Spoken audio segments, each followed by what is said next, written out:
and I'm sitting there and I'm playing this guitar, and he's like, "Oh yeah, pick it up, play it," you know. And I started playing it, and we're doing just jamming. I was like, "Man, this is a beautiful guitar. It's really great." And he's like, "Yeah, well, that's my dad's guitar. You know, he wrote, Time in the Bottle, all that, and he wrote this and that." And I'm just standing there looking at this guitar. And ladies and gentlemen, the wonderful Bo Bice. Oh, hello. Spirit fingers to all of you. What's going down? How's it going? It's doing very, very well. I can't complain. Thank you very much for having me. I appreciate it. It's an absolute honor. We've been looking forward to this. We are finally making it happen. So, Bo, to start, we know that you're from Huntsville, Alabama. Is that correct? Is that where you grew up?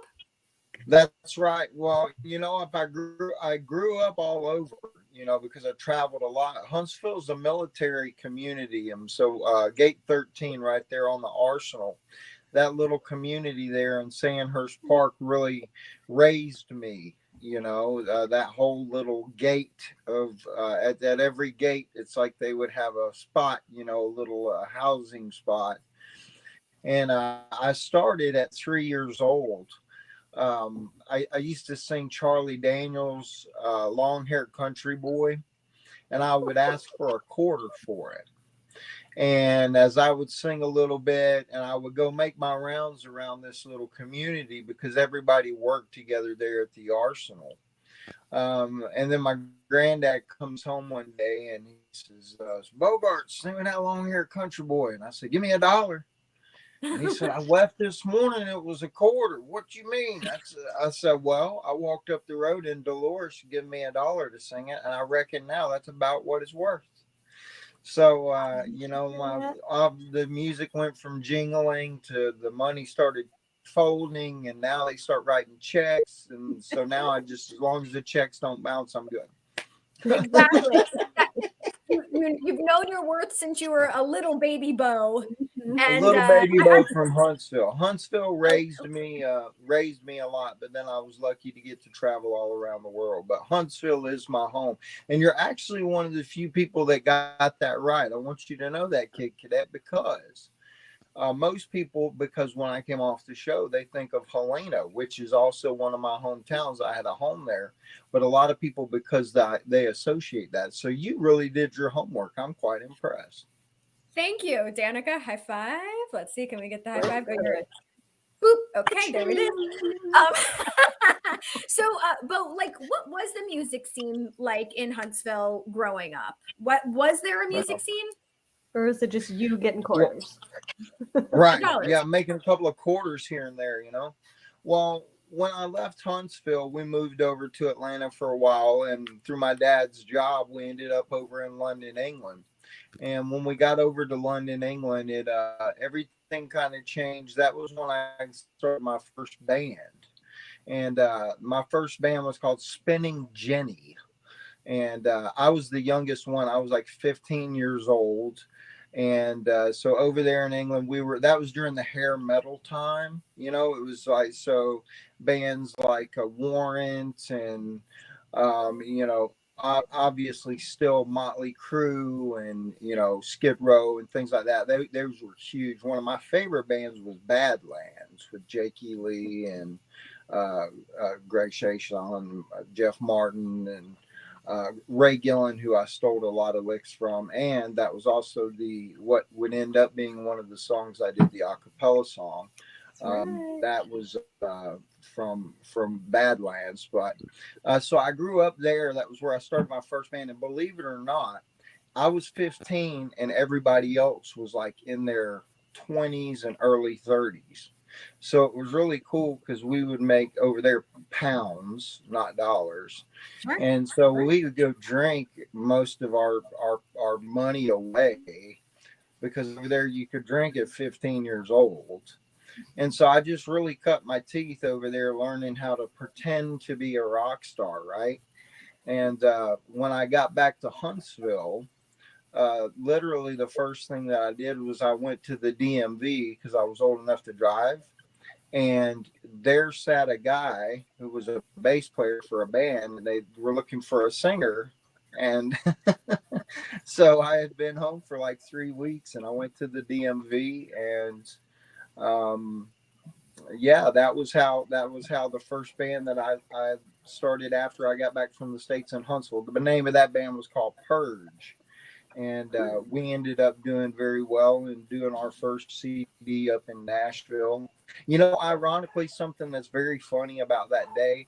Not only did I get a license on that day, I got a band on that day, and I got a ticket on that day coming home. Yeah, it was all very it was like the trifecta, so it was really funny. And I'll never forget this. The little lady, that state patrol lady that gave me a ticket, she looked at my license, and it was the little blue card, and she said, "Whoo, this thing is still warm. It's just got printed." And I said, "Yeah, yes, ma'am. I'm actually coming home and give my grandmother something to eat." But yeah, so the Huntsville scene, really, it was funny because we had bands that we used to, I would say, quote unquote, we were up against, but there was a lot of camaraderie, between us, to where, you know, we had a band called Black Label that we were friends with, and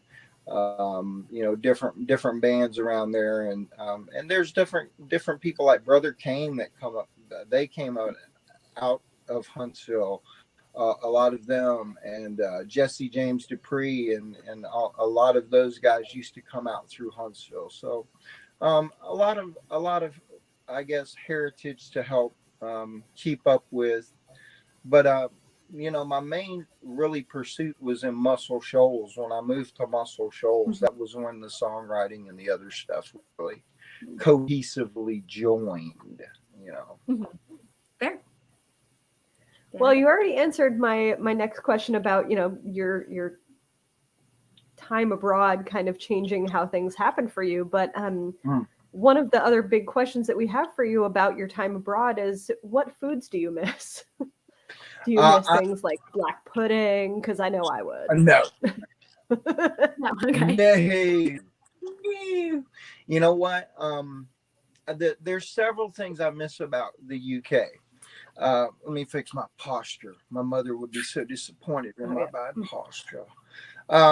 She or excuse me, the time over there was so great. I miss gammon and eggs, which is really just ham and fried eggs.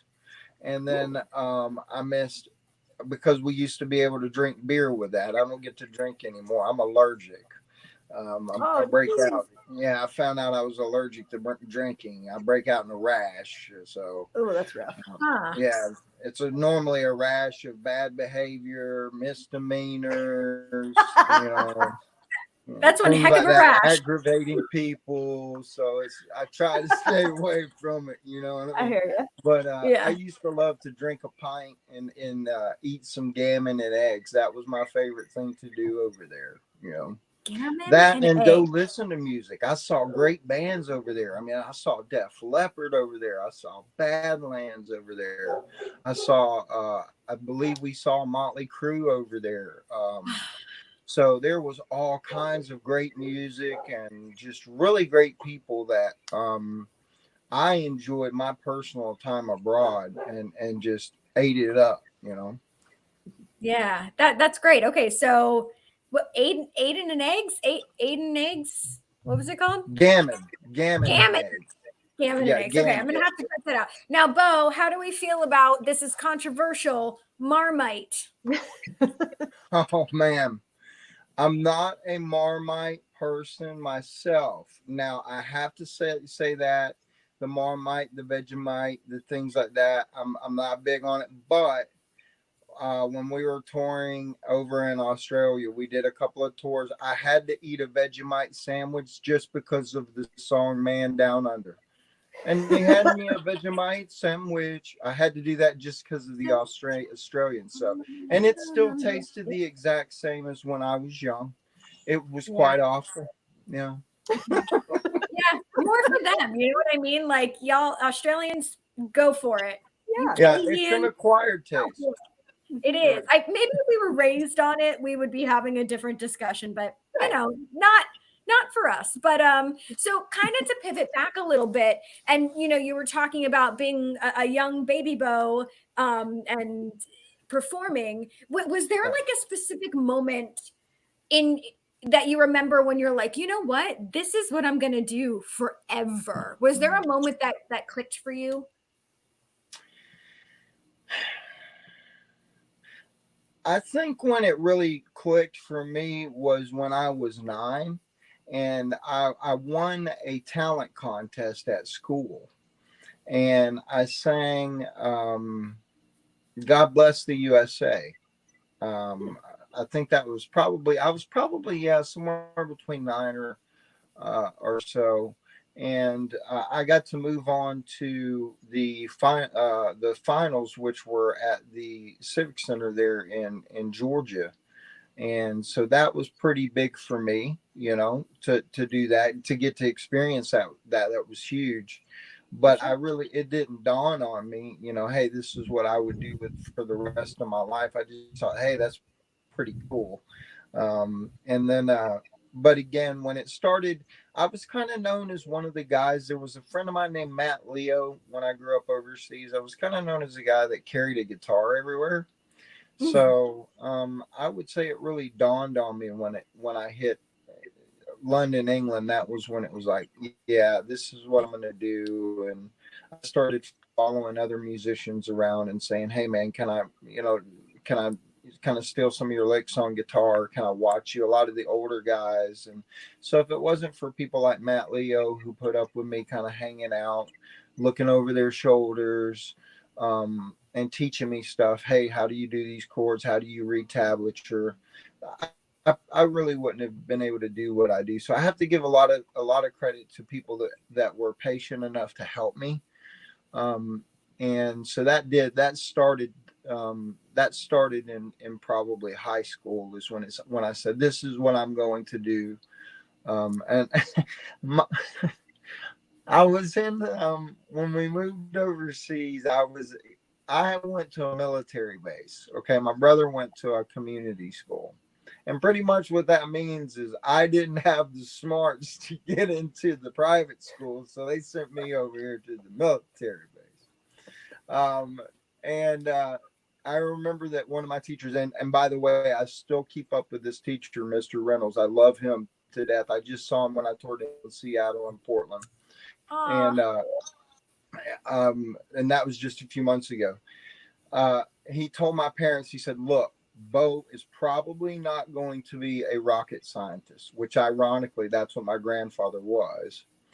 Oh, he said, he's not going to be a rocket scientist, but whatever he puts his mind to, he's probably going to do very, very good at it. So he already knew that music was what I wanted to do. So without that encouragement over time, I wouldn't have done this.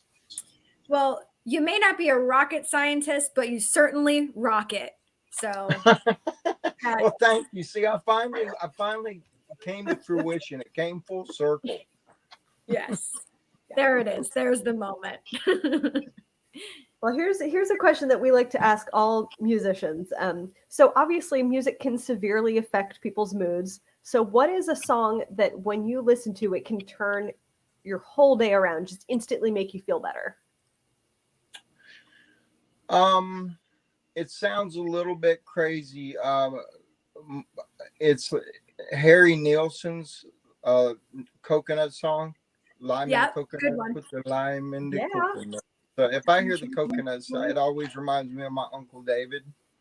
And whenever I think of him, it brightens my day, because it just brings me back to when he was still around. And that was one of his favorite songs to play on the drums, and to put back when we had actual albums for the first time around, not these new ones that they've come out with.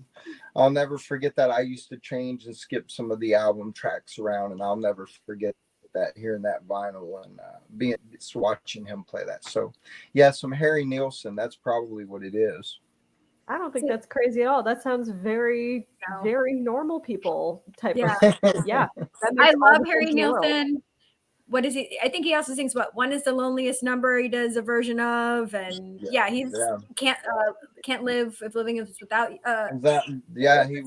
wrote that stuff, and it's just so prolific as a songwriter, and a lot of people don't realize that. And he was, he was friends with everybody. I think that's how he got so many cuts on so many albums, because everybody wanted to be friends with him, not because he tried to go out and germ on folks. He was like, everybody surrounded themselves with him.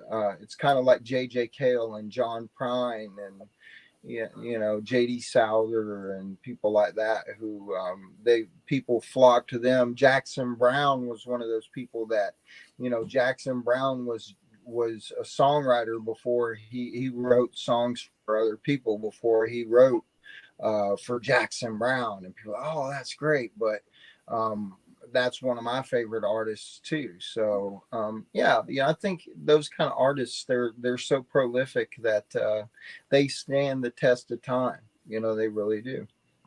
For sure. And you have good taste, my friend. So of course. All right.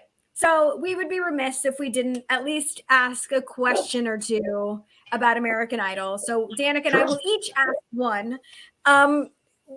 We want to know, and obviously like times are changing and reality shows get crazier and crazier seemingly, but would you ever compete on another reality show?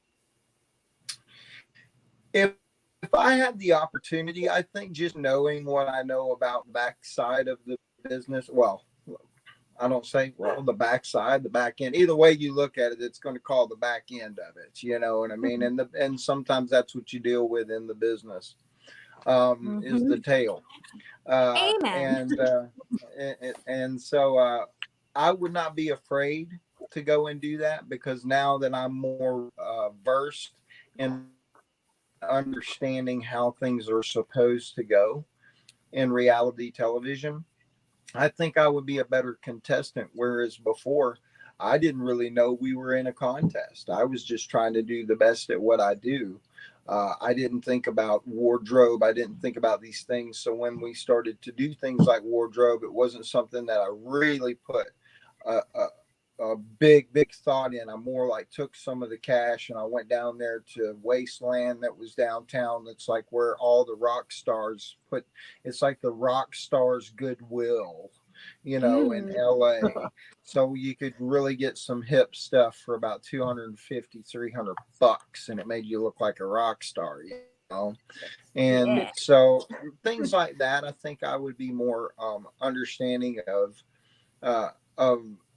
those kind of things to be a better contestant on some kind of show like that. But I definitely wouldn't turn it down, because I had a great experience on Idol. It wasn't what I expected it to be. And I've never ever walked away and said one bad thing about Idol, and I never will. Even when I write the Bo Bice book, there's not anything that will come out and say, hey, they stabbed me in the back here, or they did this, or I was supposed to win, or any of that. I felt like I was the guy that got the biggest blessing out of it all, because and I've said this before, but I not only did I get all my dreams that came true, but I got to see Carrie's dreams come true. And there's not a lot of people that realize when you get to see someone that you don't know and you end up caring so much about, you see them get to capture what they've been looking for their whole life. And then you've also captured what you want. So therefore, I would never, ever say anything bad about my experience. But also, I would go on something. I probably couldn't dance, so they wouldn't want me on Dancing with the Stars or anything unless it was like for comic relief. It's like Falling with the Stars. I could go on that one. I like that. I have to say, I really skiing. like skiing with the stars. That's skiing with the stars. I could ski. Done. We'll have to we'll get some people on the phone. We'll see what we can pitch. But no, I have to say I like your approach, and I like what you said. It's very selfless, where a lot of people may not say, oh, I'm happy for the other person. Not everyone feels that way. And so like that is super cool, because I genuinely believe you when you say that, like a lot of people but no, I think it's awesome. So and she is. I'm very proud of her. I'll never forget when Simon said, I think you're going to be one of the biggest selling artists of all times. And she's turned around and done it. And at every step along the way, I've been right there, just bam, bam, bam. I'm team Carrie Underwood myself. So. Awesome. Well, kind of in that vein, the other question we wanted to ask was if you've maintained any other relationships from Idol.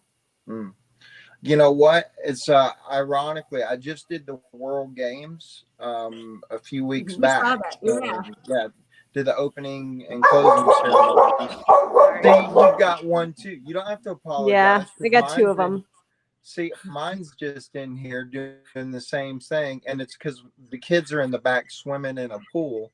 And of course, I tell them I'm going to do something, and they're like, "Oh yeah, so let's go swim." And that makes the dogs go nuts. So, no, so I've kept a great relationship with all of our, I guess, family that I get to meet and see. But to be honest, Ruben and obviously Taylor Hicks, who I was with last week, they're great. Jessica Muse is a great friend of mine. We text and talk back and forth.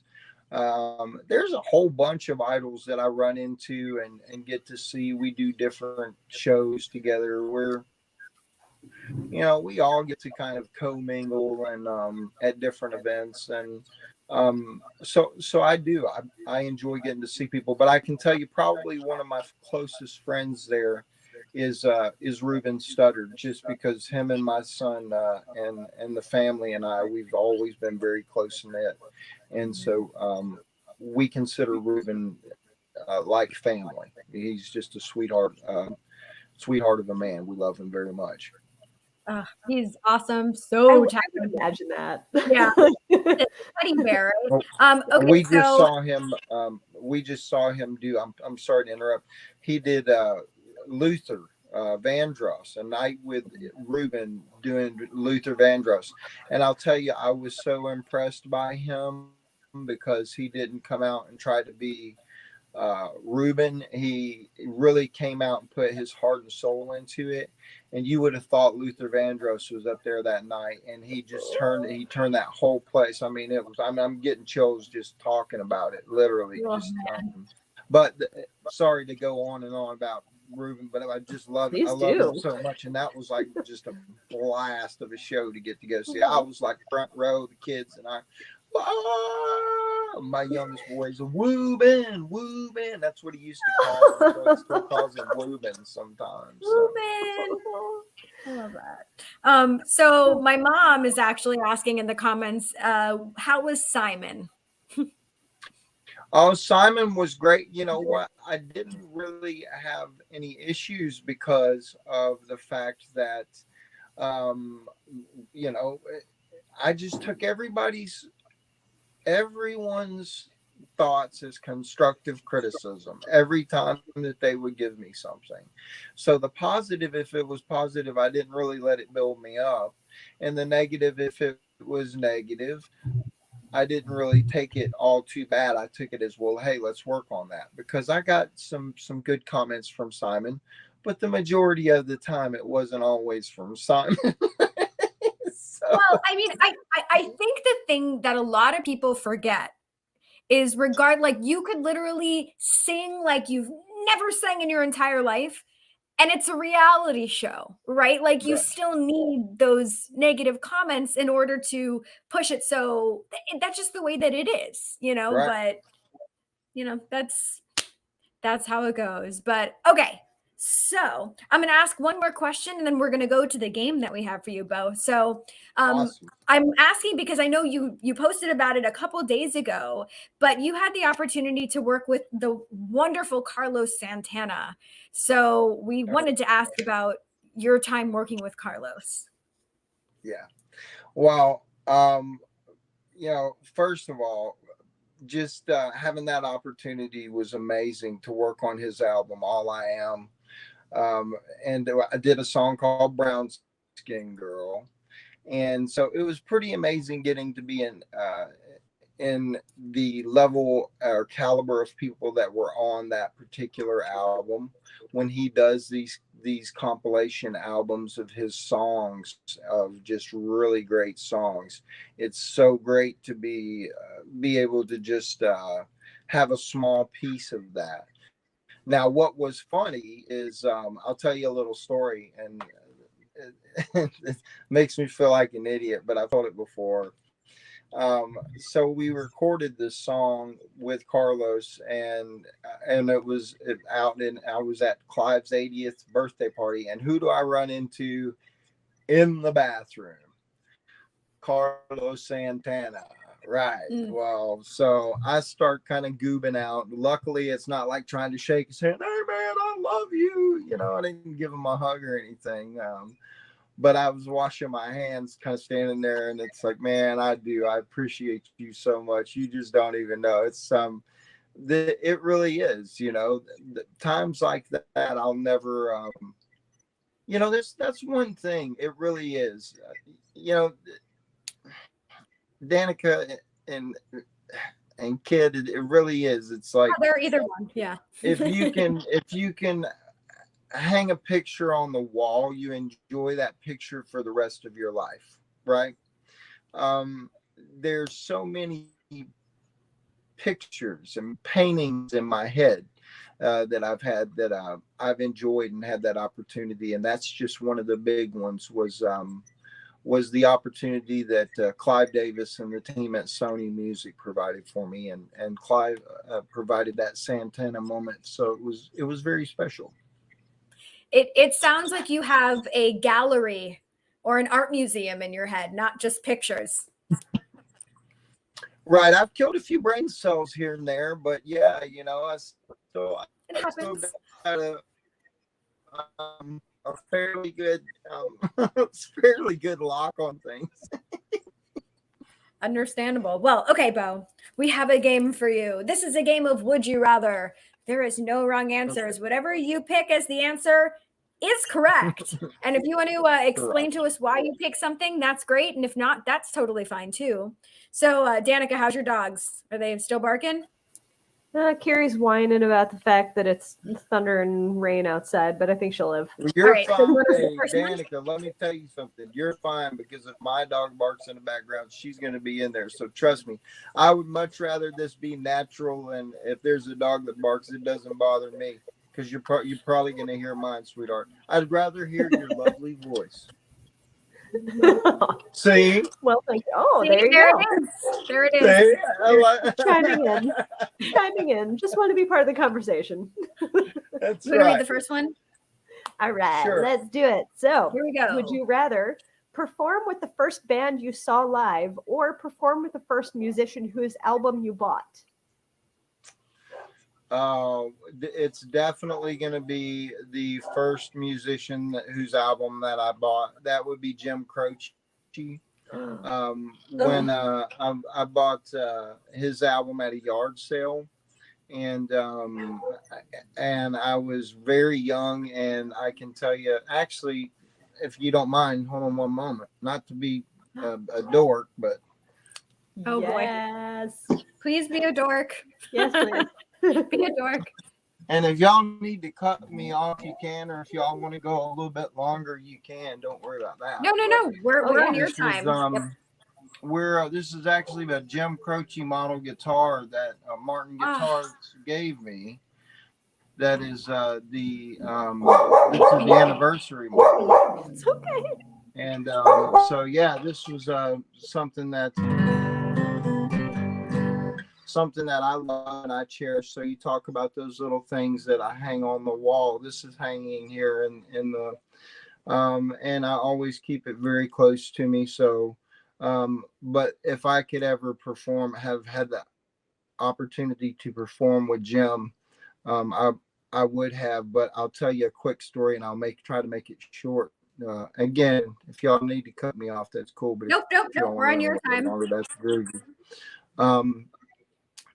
AJ Croce and I became very close friends and pals through playing and writing some tunes. And obviously his mother, Ingrid Croce, and Ingrid's part of the reason I have this guitar.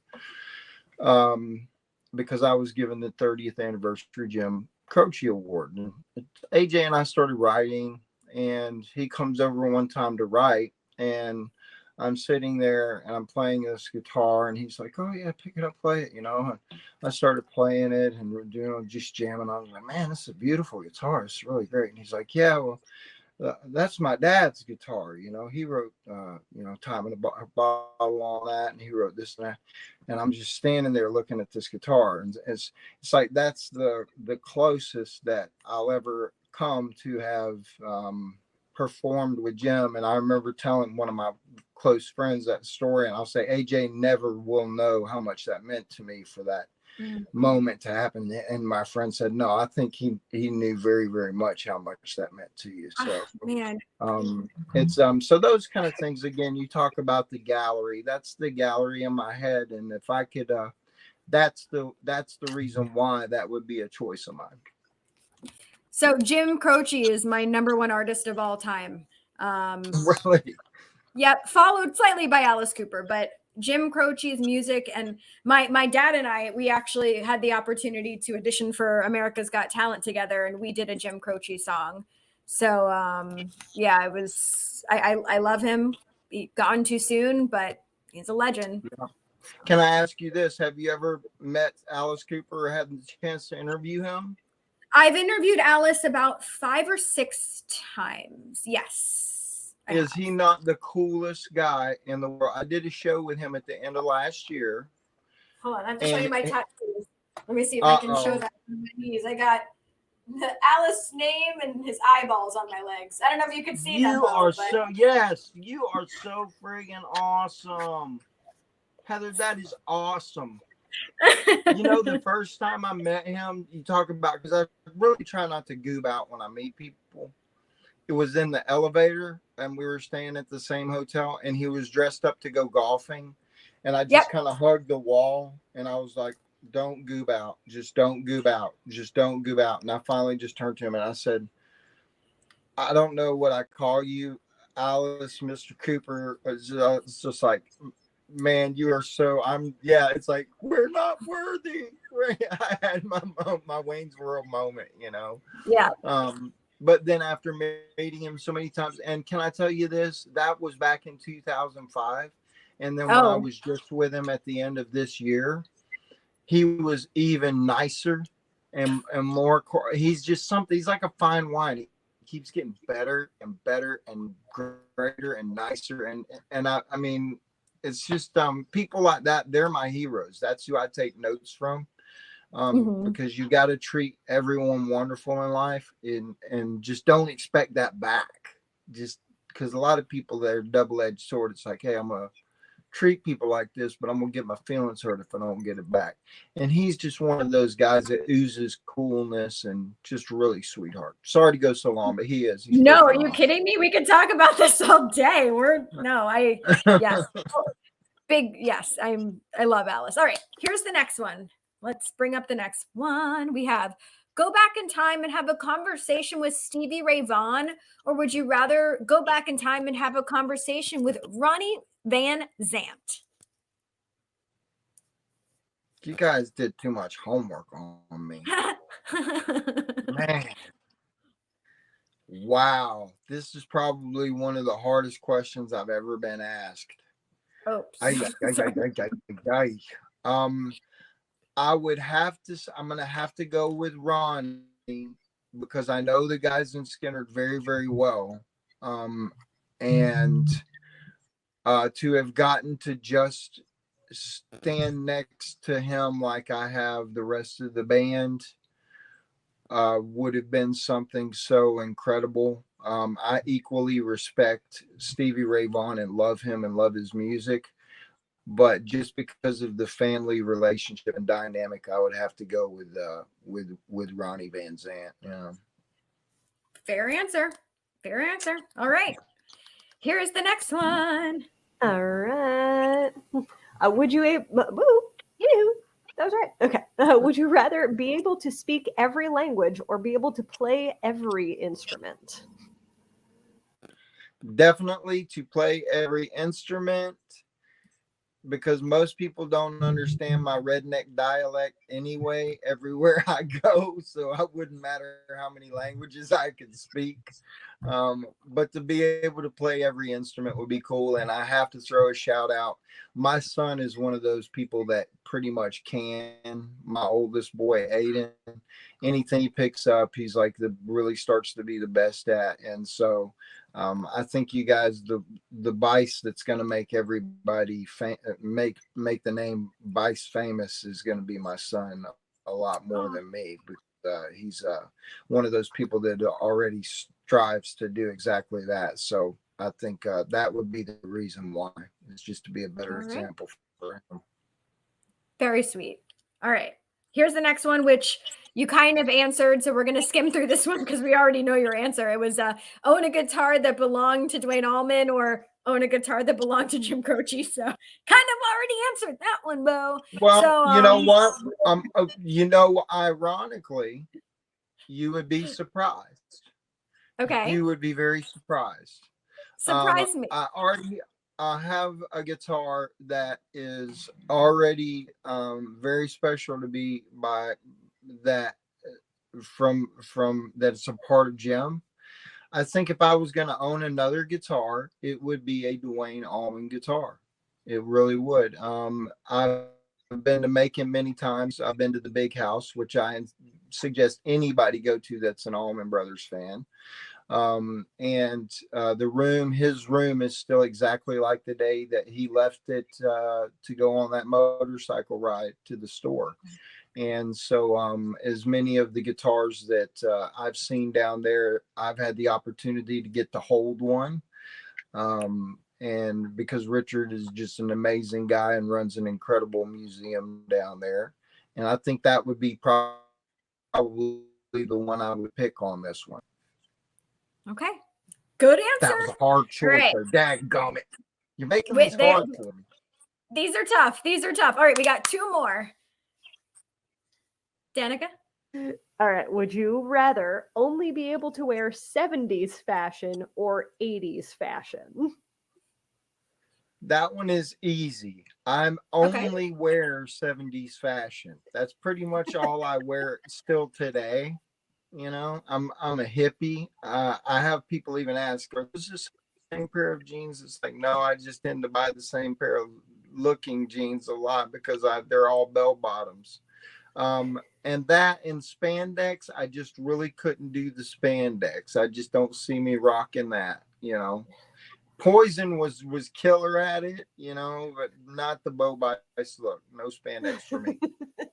70s. I couldn't tell. Did you call them bow bottoms or bell bottoms? Because I was like, bow bottoms. I like that. That's a new brand. Hey, we're gonna get this together. We're gonna take this to you wanted to know about the reality show. We're gonna hit Shark Tank. Let's go. Oh my God. Danica, that's right. Danica, Heather, and Bo, we're all going to Shark Tank. Look out for us. We want one of the big sharks too.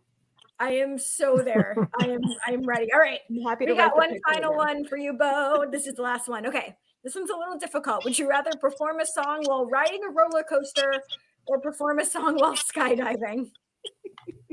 All right. This is an easy one for me. Oh, great. I'm going to be performing a song while skydiving very soon. When I was at the World Games, I had some of the Golden Knights that back in 2008 they invited me to go to jump with them, and I couldn't because back then I had stomach surgery, and so I was just invited because their color guard were part of the Golden Knight teams from Fort Bragg, and so they invited me to go jump with them again. So I guarantee I'll be singing some kind of song when they push me out of that plane. I don't know if it'll be one of my original songs. It might be like a hymnal of some sort. That's what I was going to ask. Some Is it prayer actually just be over like and a choral over. hymn? Yeah. You know, yeah, it's probably Amazing Grace or something. You know, it's like, oh, sweet, don't hit that tree. You know, something like that. Perfect. Well, please But film so it. that's going to be fun. That sounds like a blast. Oh my gosh. Yes. Well, Bo, you won every question. Congratulations. Big winner of the day. Awesome. But before we do wrap this up, is there any final thoughts you want to leave us with here on this beautiful Thursday evening? Well, you know, I just want to thank y'all for your time. This has really been a lot of fun for me. I had a blast talking with you both, Danica and Kid Cadet. And I just want to thank our producer in the background that's helped us so much, Mr. Jude. And Yes. every one of you are just amazing for taking the time to sit down and talk to me. Well, absolutely our pleasure. Yeah, the honor is ours. This is like so exciting. We're such big fans of your work, and we can't wait to hear your newest release, "Jumping Out of a Plane." That's going to be a great time. And I guess it will next, be. yeah. In 2023, I've got some new stuff that's coming out. I'm actually going to be hitting the road and putting out some new music. I'm actually, my artwork I've been working on for a long time. I'm starting to get into this NFT world. And so it's looking over some of that with my artwork and then also doing some touring. So you can always check out bobice.com and the typical suspects with, you know, the Facebooks and the things. But for the most part, you can find me on the road somewhere just about every year.